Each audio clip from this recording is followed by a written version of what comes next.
श्री माँ ने कहा था, मानवता में कुछ गिने चुने थोड़े से व्यक्ति शुद्ध सोने में बदलने के लिए तैयार हैं और ये बिना हिंसा के शक्ति को, बिना विनाश के वीरता को और बिना विध्वंस के साहस को, बिना हिंसा के शक्ति को, बिना विनाश के वीरता को और बिना विध्वंस के साहस को अभिव्यक्त कर सकेंगे।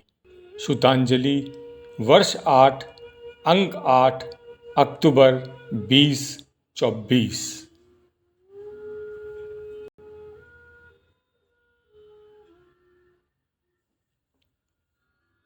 द्विवेदी जी की शर्त। आज हम एक विकट समस्या से जूझ रहे हैं। चिंतन मनन करने वाले लोग लुप्त होते जा रहे हैं और इनकी जगह ले रहे हैं अपने मुंह मिट्ठू मियाँ।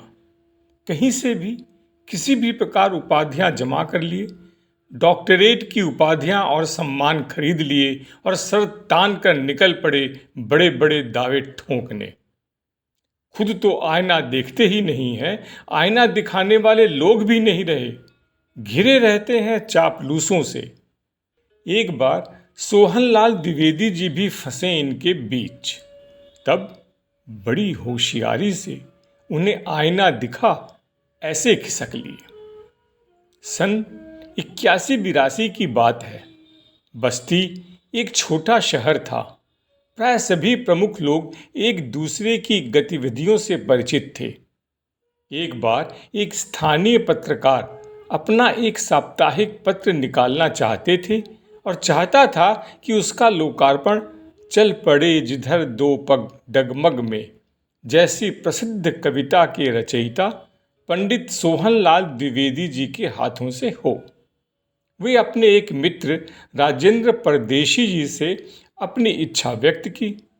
राजेंद्र जी के अनुरोध पर पंडित सोहनलाल द्विवेदी आए और उन्हीं के निवास पर ठहरे। साप्ताहिक पत्र का लोकार्पण कार्यक्रम 10 बजे रात्रि से आरंभ होना निश्चित था। पंडित सोहनलाल द्विवेदी जी के आगमन की सूचना स्थानीय एवं बाहर से आए सभी कवियों को मिल चुकी थी। इस कारण अनेक कविगण उनसे मिलने घर पर आ गए। पंडित सोहनलाल द्विवेदी जी के सम्मुख होते ही आगंतुक कवियों ने हाथ जोड़कर प्रणाम किया। फिर कुछ कवियों ने अपनी अपनी कविताएं उन्हें सुनाने की इच्छा व्यक्त की। साथ ही अपने मुख से अपनी कविताओं के बारे में यह भी दावा ठोंक दिया कि उन्होंने अपनी रचनाओं में बिल्कुल नया प्रयोग किया है। आगंतुक कवियों की बात सुनने के बाद पंडित जी ने उनकी कविताएं सुनने के लिए एक शर्त लगा दी। उनकी शर्त थी कि जो कवि अपनी कविताएं उन्हें सुनाना चाहता हो वह अपनी कविता से पहले पंत, निराला या महादेवी वर्मा की कोई एक कविता सुनाए, फिर अपनी। आगंतुक कवि घंटों बैठे रहे, इधर उधर की बातें करते रहे, पर किसी ने अपनी कविता नहीं सुनाई। कवियों से कविता सुनाने के लिए पंडित सोहनलाल द्विवेदी जी की शर्त राजेंद्र परदेशी को ठीक नहीं लगी थी। साप्ताहिक पत्र का लोकार्पण कार्यक्रम संपन्न होने के पश्चात उपस्थित जनसमुदाय के अनुरोध पर पंडित जी ने अपनी कविताएं भी सुनाई। फिर राजेंद्र जी के साथ घर लौट आए। रात भोजन के उपरांत बोले, शाम को तुम्हारे यहाँ आए कवियों की कविता सुनने के लिए मैंने जो शर्त रखी थी उसके बाद किसी ने मुझे अपनी कविता नहीं सुनाई। तुम्हें तो यह अच्छा नहीं लगा होगा, पर जानते हो मैंने यह शर्त क्यों रखी थी? क्योंकि आजकल के लोग पढ़ते तो हैं ही नहीं कि उनके पूर्व के लोगों ने क्या लिखा है, और यह दावा करने चले आते हैं कि उन्होंने जो लिखा है वैसा अभी तक किसी ने नहीं लिखा। किस आधार पर ये डींग हाँकते हैं? तुम तो विज्ञान के विद्यार्थी थे। क्या विज्ञान में कोई वैज्ञानिक बिना किसी सिद्धांत को जाने नए सिद्धांत की खोज करने का दावा कर सकता है? फिर कवि ही ऐसा क्यों कर रहे थे? राजेंद्र परदेशी जी का मौन आक्रोश शांत हो गया था। जो बूंद स्वयं ही सागर होने का भ्रम अपने मन में पाल लेता है, वह सागर की गहराई का अनुमान कैसे लगाएगा?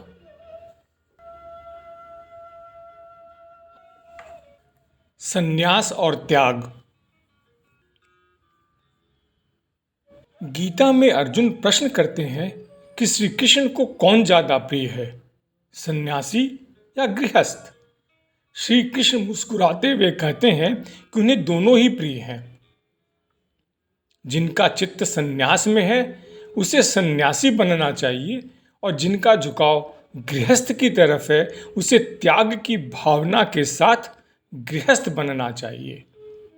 प्रस्तुत प्रसंग कृष्ण के इसी कथन को स्पष्ट करता है। भगवत गीता में आंतरिक वैराग्य त्याग और बाहरी त्याग संन्यास के बीच किए गए अंतर के महत्व को बड़ी सरलता से सामने लाती है।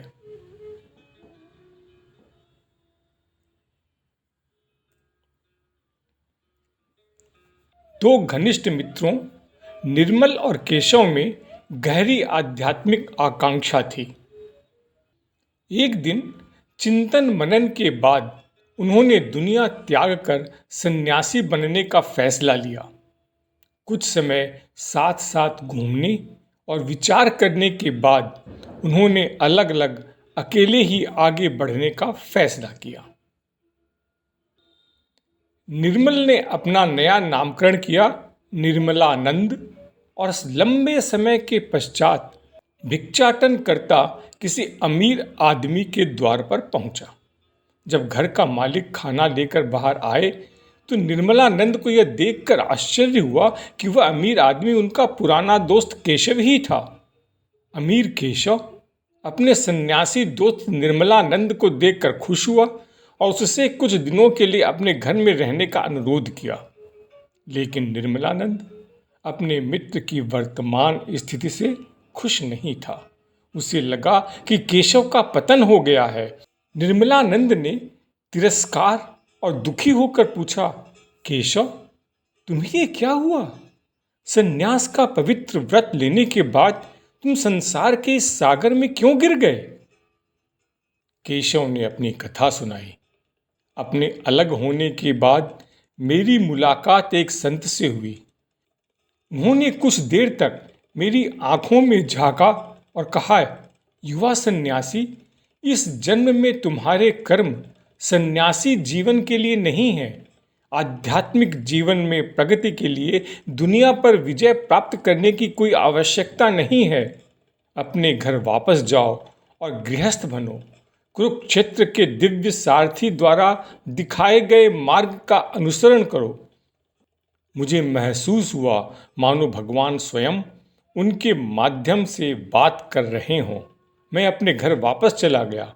मैं नौकरी में लग गया और एक अमीर व्यवसायी व्यक्ति की इकलौती बेटी से विवाह कर लिया।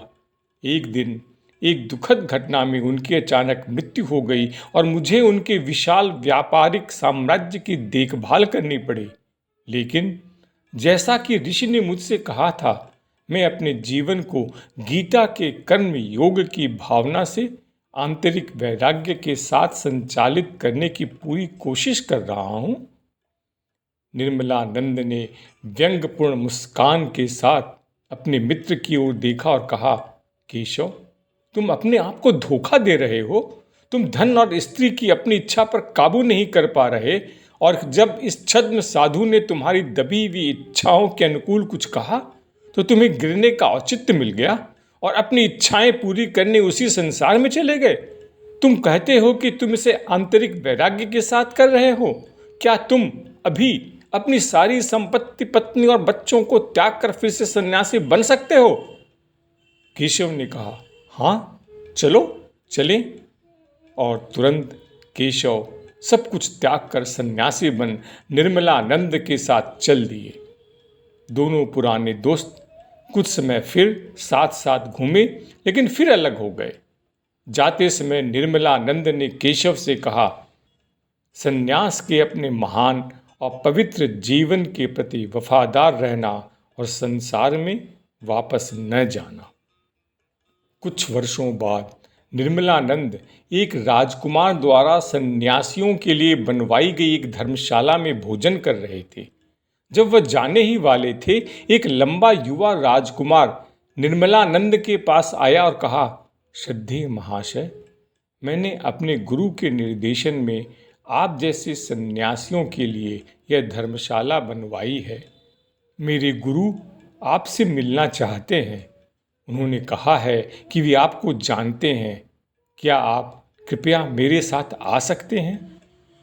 यह सोचकर कि वह कौन हो सकता है, निर्मलानंद उनके साथ चल पड़े।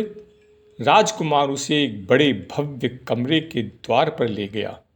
राजकुमार ने कहा, मेरे गुरु इस कमरे में आराम कर रहे हैं, आप अंदर जा सकते हैं। जैसे ही निर्मलानंद कमरे में दाखिल हुए और गुरु के सामने खड़े हुए, उन्हें यह देखकर आश्चर्य हुआ कि यह उनका दोस्त केशव है, जो एक नरम बिस्तर पर आराम से लेटा हुआ है। उसके पास एक बड़ी मेज पर कई प्रकार के फल, पेय और मिठाइयाँ रखी हुई हैं। केशव अपने बिस्तर से उठे और गर्मजोशी से निर्मलानंद को गले लगाया और नरम कोमल आवाज में कहा, मेरे प्यारे दोस्त, तुम कैसे हो?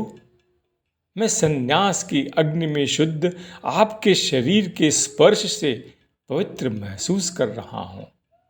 लेकिन निर्मलानंद ने उसे जोर से धक्का दिया और कठोर स्वर में कहा, मुझे मत छुओ पाखंडी, तुमने मुझे क्यों बुलाया?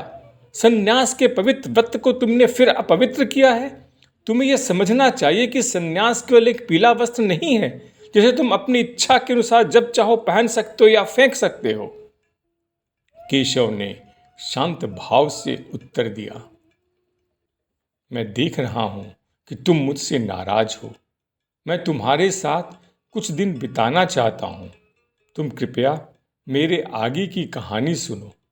हमारे अलग होने के कुछ महीने बाद मैं एक पेड़ के नीचे बैठा था और त्याग, आंतरिक वैराग्य और संन्यास, बाहरी त्याग के बीच गीता में बताए गए अंतर पर विचार कर रहा था। उसी समय यह युवा राजकुमार आया और उसने कर्म योग पर गीता के बारे में कई प्रश्न पूछे। हमने इस विषय पर लंबी चर्चा की। मैंने इस विषय पर उनके सभी संदेहों का समाधान किया। इसके अंत में उन्होंने पूछा, स्वामी जी, क्या आप वास्तव में सोचते हैं कि हम शक्ति और धन के मध्य रहते हुए पूर्ण आंतरिक वैराग्य की स्थिति में रह सकते हैं? मैंने अनुभव से उत्पन्न एक निश्चित आंतरिक विश्वास के साथ कहा, हाँ, मुझे लगता है कि यह संभव है। राजकुमार ने कहा, आप एक सन्यासी हैं जिसने दुनिया को त्याग दिया है, लेकिन आप आंतरिक वैराग्य पर विश्वास के साथ बात करते हैं। आपके विश्वास का आधार क्या है? क्या आपका कोई आंतरिक अनुभव है?